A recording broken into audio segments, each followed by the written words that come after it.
একটা ছাত্র খেলাফে কেয়াস এটারে দিয়ে আপনি রেকর্ড করে সারা দুনিয়া চালাইতেছেন, আমরা বিশ্বসেরা হাফেজ তৈরি করছি।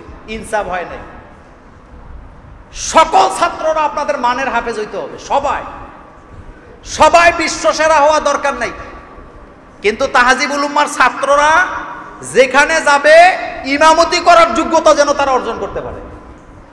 আমি কি কথা বুঝাইতে পারলাম আপনাদেরকে? একজন দিয়ে ভাইরাল হওয়ার চেষ্টা করেন যা অমুকে আমাদের ছাত্র। দেখবেন ঢাকাতে বিভিন্ন মাদ্রাসা আছে, একজন ছাত্র ফার্স্ট হয়েছে, হাতের ছবি দিয়ে 20 বছর চালাইতেছে। ইনসাফ হয় নাই। সবার ব্যাপারে আপনি মনোযোগী হবেন। আমার এক উস্তাদ বলতেন, ছাত্র তো ওইটার প্রতি বেশি মনোযোগ দিবা যেটা দুর্বল, যেতে সবল হেতে তো সবল আছেই। বাংলাদেশে যারা হাফেজ হয়েছে, যেমন নাজমুস সাকিব অথবা হাফেজ তাকরিম, হাফেজ তাকরিমের ব্যাপারে জানতে পারলাম মানে 3 বছর ঈদে সে বাড়িতেই যায় নাই। কয় বছর বলেন? কয় বছর? আর আপনি 3 সপ্তাহ বাড়িতে না যায় থাকতে রাজি না। কয় বছর বাড়িতে যায় নাই?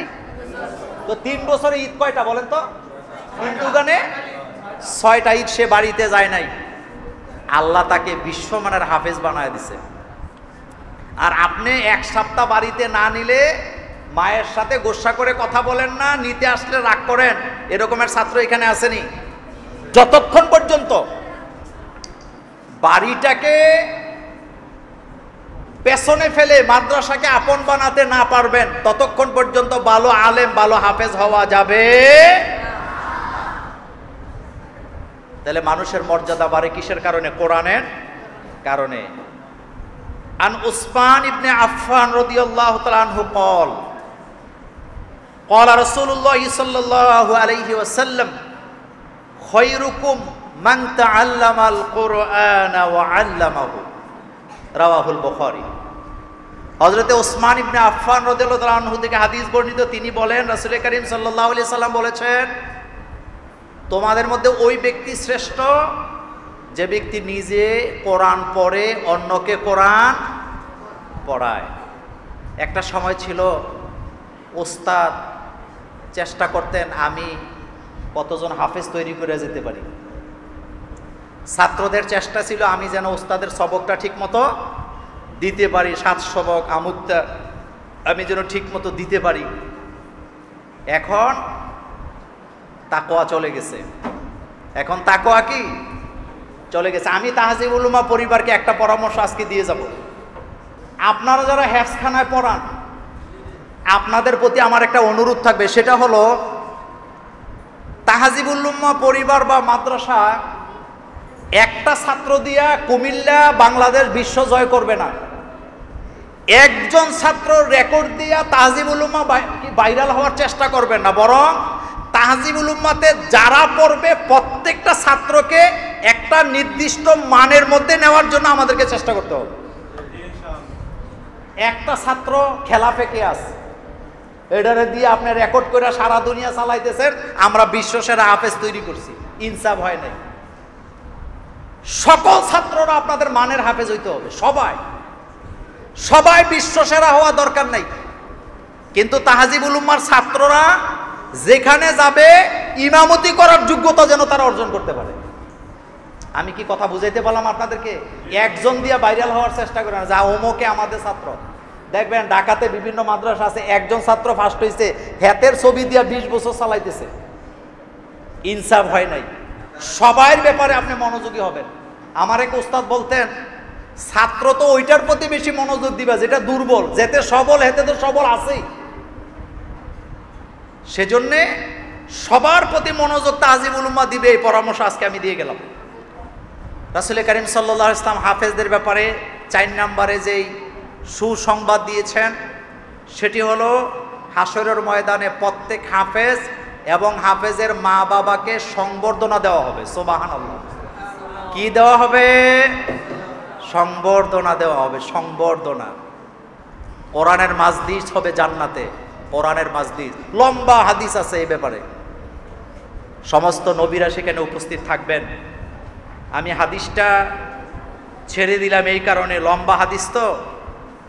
কিয়ামতের ময়দানে হাফেজে কোরআনদেরকে ডাকা হবে, দেখে তাদেরকে মর্যাদা দিতে থাকবে, মর্যাদার পরে মর্যাদা, মর্যাদার পরে কি মর্যাদা, তাদেরকে সেখানে পোশাক পরানো হবে, হাদিসে আসছে জান্নাতি পোশাক, তাদের জন্য সিংহাসন সাজানো থাকবে, তাদের জন্য হেলান দিয়ে বসার মতো নামি দামি কুরসি সাজানো থাকবে, কুরসি বলা হয়েছে কোরআনের ভাষায়। সেখানে তাদেরকে চাহিদা মতো সংবর্ধনা দেওয়া হবে, সাথে তাদের মা বাবাকেও কি দেওয়া হবে, সংবর্ধনা দেওয়া হবে। শেষ পর্যায়ে বলা হবে ইকরা অরকা, তোমরা পড়ো এবং চড়ো, উপরের দিকে উঠতে থাকো। যত আয়াত তেলাওয়াত করবেন আল্লাহ পাক আপনাদেরকে তত বেশি মর্যাদা দান করবেন। সুবহানাল্লাহ। এদিক থেকে হাফেজরা কি হবে, ফাস্ট হয়ে যাবে। এরপরে হাফেজে কোরআনের মা বাবার ব্যাপারে বলা হয়েছে, এই হাদিস আপনারা জানেন, হাসরের মাঠে তাদেরকে নূরের টুপি অর্থাৎ তাজ পরানো হবে। আর্মিতে যারা চাকরি করে, পুলিশে যারা চাকরি করে, তাদের মাথার মধ্যে কি থাকে, আলাদা আলাদা ক্যাপ থাকে। হাফেজে কোরআনদের বাবা মায়ের মাথার মধ্যে টুপি অর্থাৎ নূরের ক্যাপ পরানো হবে। সামনের দিকে যে তাজ থাকবে এটার আলোটা কেমন হবে, আল্লাহ রাসূল বললেন দিনের বেলা সূর্যের আলোতে যেমন পৃথিবী আলোকিত হয়ে যায়, সেই দিনের দ্বিপ্রহরের দীপ্তমান সূর্যের সামনে যদি হাফেজে কোরআনের বাবা মায়ের সেই টুপি, যেই টুপি জান্নাতে পরানো হবে, তার তাজের আলোটা যদি ছেড়ে দেওয়া হয়, সূর্যের আলোটা ম্লান হয়ে যাবে, সূর্যের আলোর চাইতে ওই আলোটা দ্বিগুণ বেড়ে যাবে। মানের হাফেজ হইতে হবে। আল্লাহ রাসূল তাদেরকে লানত করেছে যারা কোরআন মুখস্থ করার পরে ভুলে যায়। এরকমের অনেক আছে। আমি একবার ইস্টার্ন প্লাজাতে মাগরিবের নামাজ পড়তেছিলাম, একজন বড় মাপের লোক, বড় হাফেজ, পুরস্কারও পাইছে, তারে দিছে আপনার মাগরিবের নামাজ পড়াইতে। আমরা সবাই দিছি, উনি এত বড় হাস্তি, উনি তো নামাজ পড়াবেন। নামাজ পড়াইতে যাইয়া একই সূরার মধ্যে অর্থাৎ সূরা তাকাসুরের মধ্যে 3 বার ভুল করছে, মানে আয়াত ওনার আসে না। আপনাদের মনোযোগ আছে? কোন সূরা কয়বার ভুল করছে, মানে আয়াত আসে না। তো নামাজের পরে আমরা একটা রুমে চা খাইতে গেছি, দুষ্টামি করে বলতেছে, ভাই আপনি তো পুরস্কার পাইছেন, সারা দুনিয়া আপনারে চিনে, কিন্তু আপনি নামাজ পড়ালেন মাগরিবের নামাজ, এটা মার্কেটের মসজিদ, কিন্তু তাকাসুরের মধ্যে এই ঝামেলা কেন হইলো? উনি হাসি দিয়ে বলতেছে চর্চা নাই, তো এই জন্য একটু ঝামেলা হয়েছে। কি নাই বলে? হ্যাঁ, হাসি দিয়ে বলতেছে কি নাই, চর্চা নাই। শোনেন, ইলম এমন একটা জিনিস, এটা আপনি একবার শিখছেন এরপরে সারা জীবন মনে থাকবে, ব্যাপারটা কি এমন না, এটা চর্চা লাগবে। আপনি যেই সাবজেক্টে চর্চা করবেন না, এটা জীবনে আপনি মনে রাখতে পারবেন না। একজন বিশ্ববিখ্যাত হাফেজ জিরো হয়ে যেতে পারে যদি তিনি কি না করেন, চর্চা না করেন। সেজন্য যারা হেফজ পড়েন, আপনাদের প্রতি অনুরোধ থাকবে পড়াটা যেন আমরা ছেড়ে না দিই। এমন হাফেজের নাম আমি জানি, আমার আত্মীয় স্বজনের মধ্যে আছে, একটানা 14 বছর তারাবি পড়াইছে, একটা লোকমাও লাগে নাই। এই লোক বিদেশে চলে গেছে, জানি না হেফজ আছে কি নাই, কারণ যেই দেশে গেছে ওখানে কোরআন পড়ার কোনো পরিবেশ কি নাই। আফসোস। এই জন্য কোরআন শুধু মুখস্থ করলে হবে না, কোরআনকে হৃদয়ের মধ্যে কি করতে হবে, ধারণ করা লাগবে। এরপরে হাফেজে কোরআনদের ব্যাপারে রাসূল করিম সাল্লাল্লাহু আলাইহি সাল্লাম 7 নম্বরে যেই মর্যাদার কথা বলেছেন কোরআনের জ্ঞানের ব্যাপারে, ঈর্ষা করা জায়েজ নাই, কিন্তু 2 জায়গায় জায়েজ আছে। কয় জায়গায়? আন ইবনে ওমর রাদিয়াল্লাহু তাআলা আনহুমা ক্বালা রাসূলুল্লাহ সাল্লাল্লাহু আলাইহি ওয়াসাল্লাম লা হাসাদা ইল্লা আলা ইসনাইনে। আল্লাহ রাসূল সাল্লাল্লাহু আলাইহি ওয়াসাল্লাম বলেছেন ঈর্ষা করা জায়েজ নাই, কিন্তু 2 জায়গায় জায়েজ আছে। হিংসা করা জায়েজ নাই, কিন্তু কয় জায়গায় জায়েজ?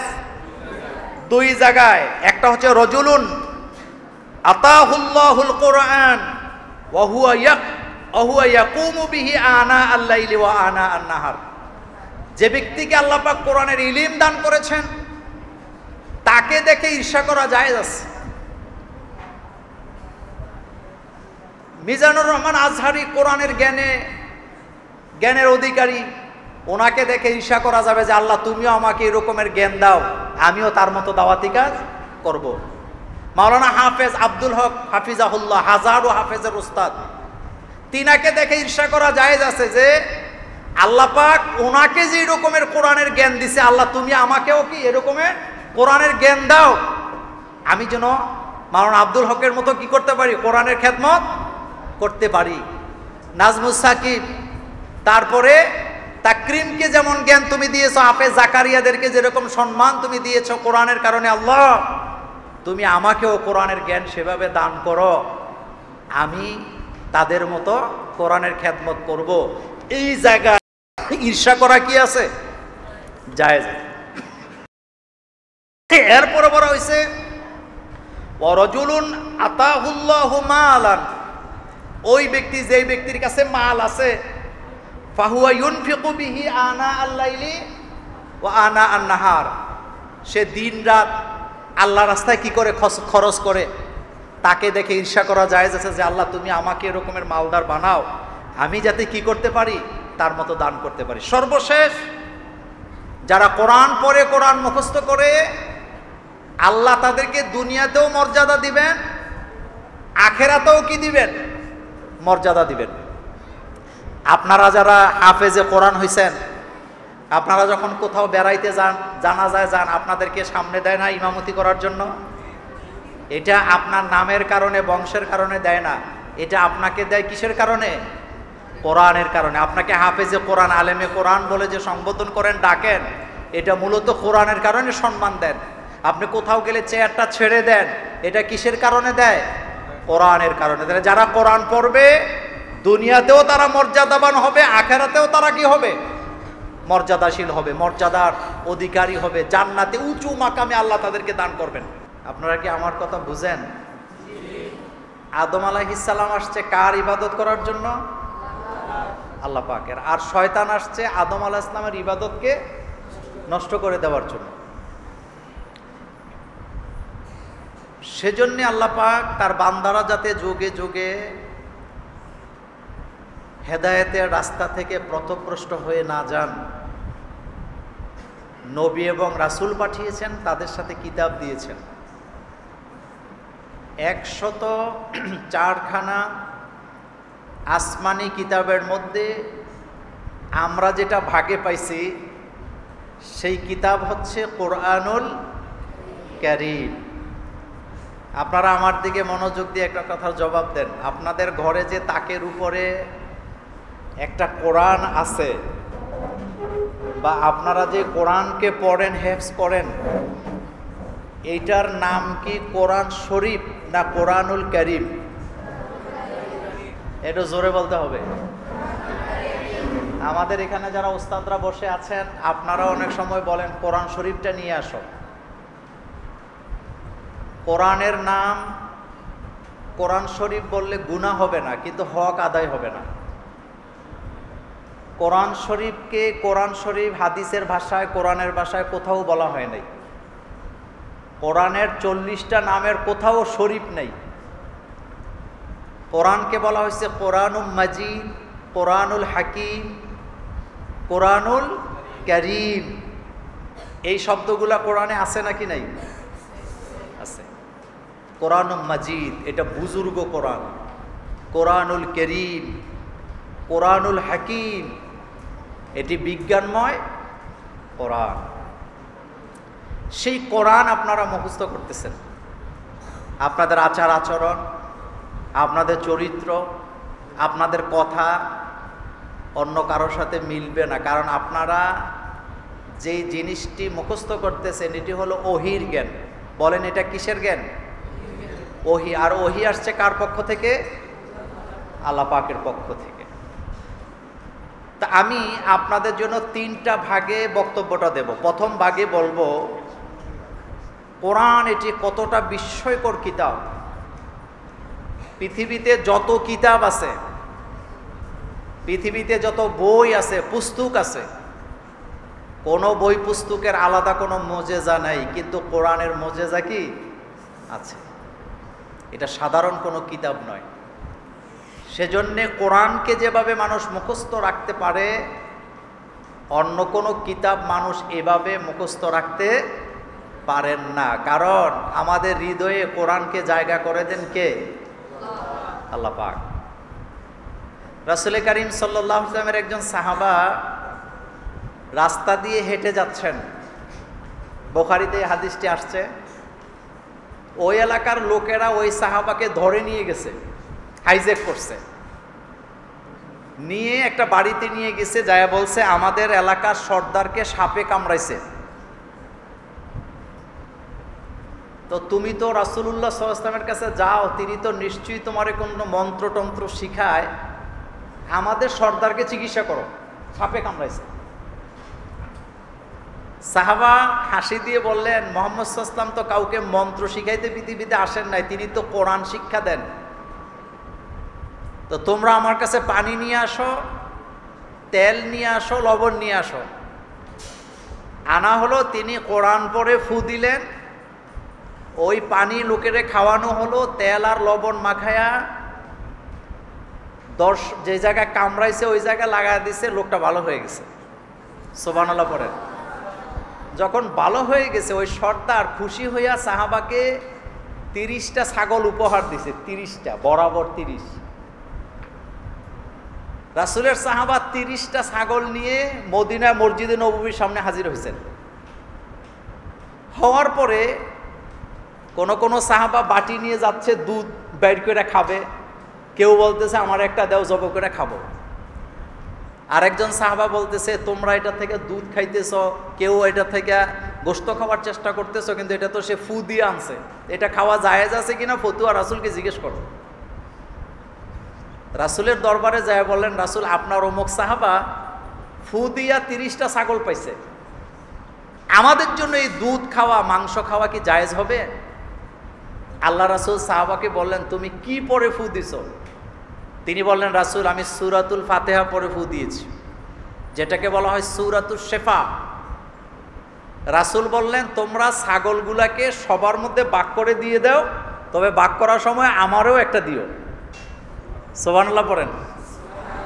তাহলে বোঝা গেল কোরআনের সূরা পড়ে ফু দিয়ে হাদিয়া নেওয়া কি আছে? জায়েজ আছে। বলেন কি আছে?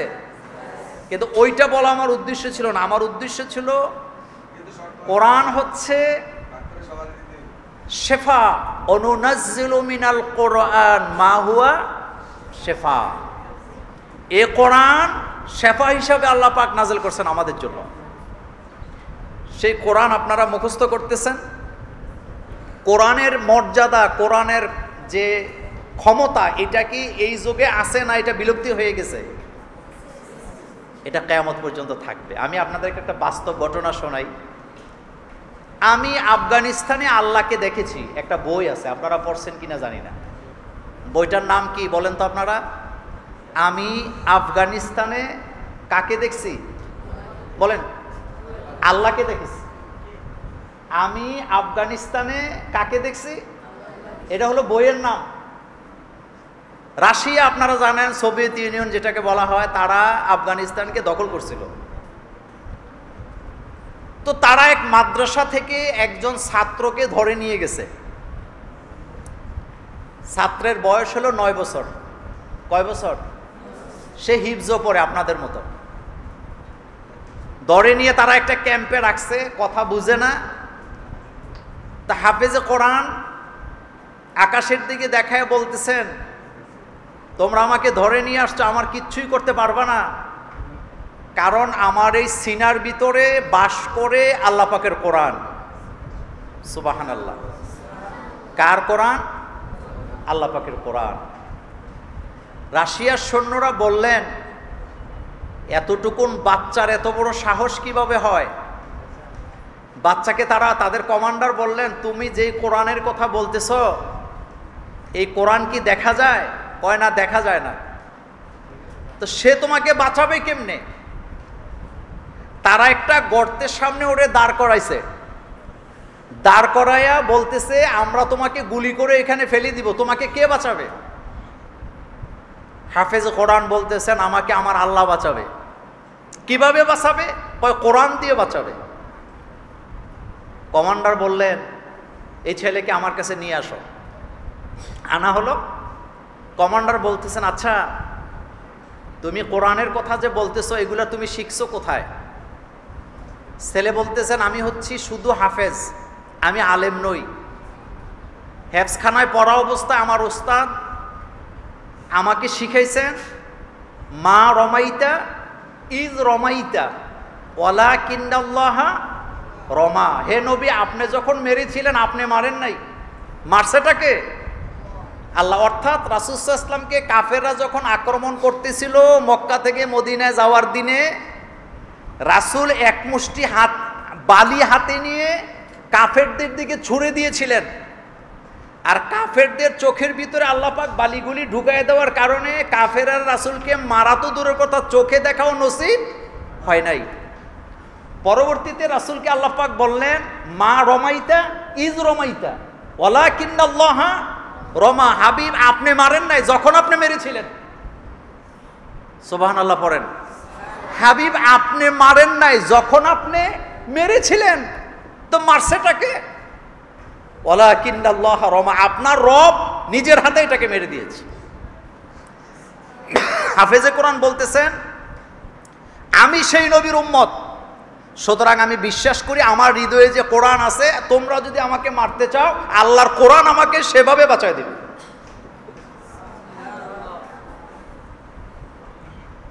রাশিয়ার সৈন্যরা বললেন, আমরা তোমার কোরআনের মুজিজা দেখতে চাই, পাওয়ার দেখতে চাই, তুমি দেখাও পাওয়ার, নতুবা তোমাকে গুলি করে মেরে ফেলবে। ছেলে বললেন, আমাকে উজু করার সুযোগ দেন। অজু করছে। বললেন, আমাকে 2 রাকাত নামাজ পড়ার কি দেন, সুযোগ দেন। ছেলে 2 রাকাত নামাজ পড়ছে। বয়স কত মনে আছে? মাত্র 9 বছর। ছেলে সেজদায় যে আল্লাহকে বলতেছে, আল্লাহ আমি কোরআন পড়তে জানি, কিন্তু কোরআনের অর্থ আমি বুঝি না, কোরআনের ব্যাখ্যা আমি জানি না, ওস্তাদ যা বলেছে আমি তাই বিশ্বাস করি। রাসূলুল্লাহ সাল্লাল্লাহু আলাইহি ওয়াসাল্লাম যদি হাতে বালি নিয়া কোরআন পড়ে ছুঁড়ে মারার কারণে কাফেররা অন্ধ হতে পারে, আমারও বিশ্বাস, আমি রাসূলুল্লাহর উম্মত হিসাবে আমিও যদি কোরআন তেলাওয়াত করে বালিগুলা ছুঁড়ে মারি, তারাও অন্ধ হবে, তারাও আমাকে মারতে পারবে না। আল্লাহ, আমি মরে যাব কিনা আমি জানি না, আমি যদি আজকে মারা যাই, শহীদ হয়ে যায়, আমার কোনো আপত্তি থাকবে না, কিন্তু আল্লাহ তুমি আমাকে কোরআনের মুজিজা, কোরআনের শক্তি না দেখায় মৃত্যু দিও না। বলেন তো, এই হাফেজের ঈমান দুর্বল না মজবুত? বলেন, জোরে বলেন, মজবুত না দুর্বল? মজবুত। সে বলতেছে, আল্লাহ তুমি আমারে কোরআনের মুজিজা, কোরআনের শক্তি না দেখাইয়া কি দিও না, মৃত্যু দিও না। সেখানে সাংবাদিকেরা লিখেছেন, পুরা ঘটনাটা বলবো না, রাশিয়ার সৈন্যরা তাকে ঘিরে রেখেছেন, গুলি করবে, তাকে মেরে ফেলবে। এই ছেলে ওখানে দাঁড়ায়া বালি হাতে নিয়ে পড়তেছে, মা রমাইতা ইজ রমাইতা ওয়ালাকিন্নাল্লাহা রমা। পরে বালি হাতে নিয়ে দাঁড়ায় আছে, কাঁপতেছে। সাংবাদিকেরা সেখানে বলেছেন যে কি ঘটনা কি হয়েছে সেটা আমরা জানি না, হঠাৎ সেখানে একটা ব্রাস্ট হইল, ধোঁয়ায় চতুর্দিকটা গ্রাও হয়ে গেল। রাশিয়ার কমান্ডার সহ যতজন সৈনিক ছিল তারা সবাই সেখানে মারা গেছে। মাঝখান থেকে 9 বছরের হাফেজে কোরআন, সে এখান থেকে বেঁচে, আল্লাহ তাকে নিরাপদে এখান থেকে বের করে দিয়েছে। তাহলে বলেন তো, সেই কোরআন আপনাদের সাথে আছে নাকি নাই? আছে। সেই কোরআন আপনারা মুখস্থ করতেছেন, আপনাদের মর্যাদা বিশাল। আমি শারীরিকভাবে অসুস্থ, ঠান্ডা জ্বরে ভুগতেছি, শুধু আপনাদের ভালোবাসা মায়ার কারণে আমি এখানে এসেছি। কয়েকটি কথা আপনাদের জন্য বলে দিয়ে যাই। তাইলে এই কোরআন আপনারা মুখস্থ করতেছেন, কোরআনের অনেক মর্যাদা। রাসূল কারীম সাল্লাল্লাহু আলাইহি ওয়াসাল্লাম হাফেজে কোরআনদের জন্য 8টা শুভ সংবাদ দিয়েছেন। বলেন কয়টা? সবাই বলেন কয়টা? 8টা শুভ সংবাদ দিয়েছেন। আরো অনেক আছে, আমি আজকে 8টা বলবো আপনাদের কাছে।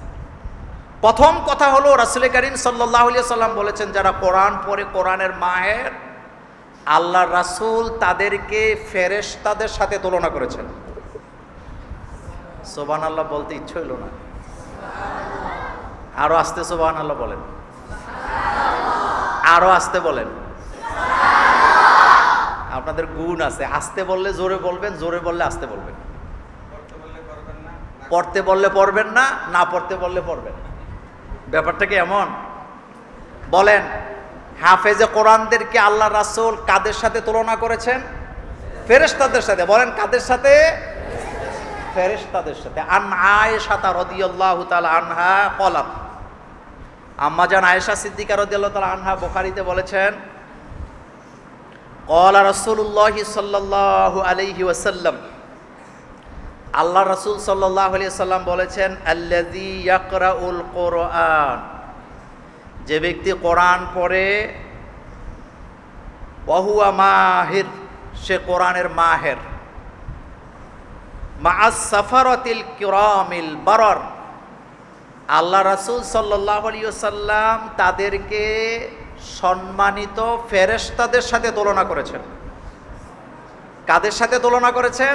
সম্মানিত ফেরেশতা। কোন ফেরেশতা? যারা আল্লাহর হুকুমে লিখে, কিরামান কাতিবিন ইয়ালামুনা মা তাফআলুন, তাদের সাথে তুলনা করেছেন। ওয়াল্লাযী ইয়াকরাউল কুরআন, আবার যারা কোরআনের মাহের না কিন্তু কোরআন পড়ে, ওয়ায়াতাতাউ ফিহি, কষ্ট করে করে ধাক্কায় ধাক্কায়া, ওয়া হুয়া আলাইহি শাকুন আজরান, সে ব্যক্তিকে আল্লাহ পাক ডবল সওয়াব দান করে দিবে। সুবহানাল্লাহ পড়েন। তাহলে কোরআনের মাহের যারা, তাদেরকে রাসূল সাল্লাল্লাহু আলাইহি ওয়াসাল্লাম ফেরেশতাদের সাথে তুলনা করছে। তার মানে আপনাদের তুলনা হচ্ছে ফেরেশতাদের সাথে। আপনাদের তুলনা রিকশাওয়ালার সাথে না, ঠেলাওয়ালার সাথে না, মাটি কাটুইনার সাথে না, নেতার সাথে না, এমপির সাথে না, মন্ত্রীর সাথে না, এগুলো তো জমিনের শেষ। আপনাদের তুলনা করা হয়েছে আকাশের সম্মানিত ফেরেশতাদের সাথে। তাহলে আপনাদের আচার আচরণ এটা কি নরমাল মানুষের মতো হবে নাকি ফেরেশতাদের মতো হওয়া উচিত? ফেরেশতাদের মতো হওয়া উচিত।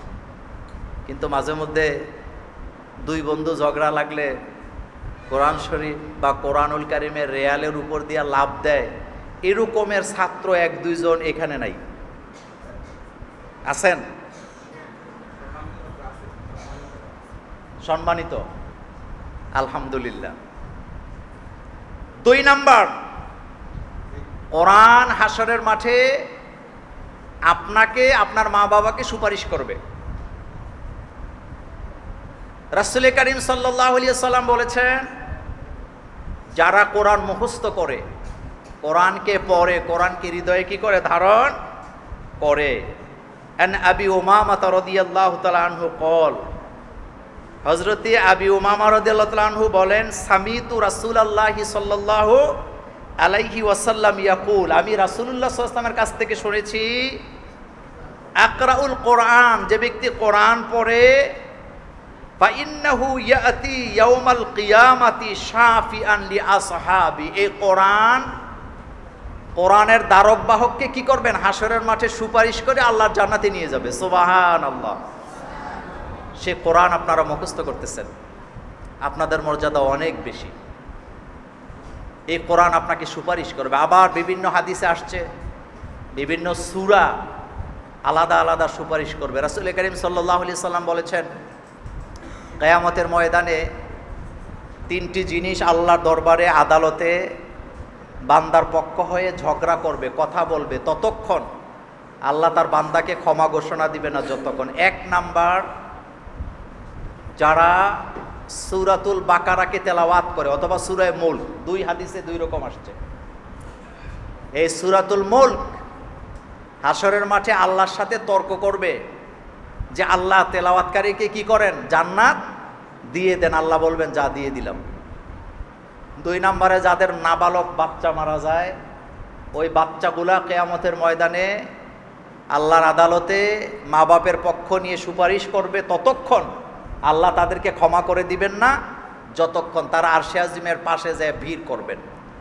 আর 3 নম্বরে, রমজানের রোজা আল্লাহর আরশে আজিমে যায় বলবে, আল্লাহ রোজাদার সারা দিন কিচ্ছু খায় নাই, তোমার ভয়েতে তুমি মাফ করে দাও। আল্লাহ তখন তার বান্দাকে কি করবেন? ক্ষমা করে দিবেন। তো এই তিনটার মধ্যে আপনারাও কিন্তু কি আছেন। ঘুমের আগে সূরাতুল মুলক যারা তেলাওয়াত করে তাদের কবরে কি হবে না বলেন তো আপনারা? জোরে বলেন, কি হবে না? আপনারা পড়ান তো সূরা মুলক। হাফেজ সাহেব হুজুর কই? পড়ান। ঘুমের আগে এটা দিবেন। দুইটা আমল আজকে দিয়ে যাই। ফজরের পরে সূরাতুল ইয়াসিন পড়ান। বলেন কোন সূরা? কোন নামাজের পরে? আর ঘুমের আগে সূরাতুল মুলক। এই দুইটা আমল যেন বন্ধ না হয়।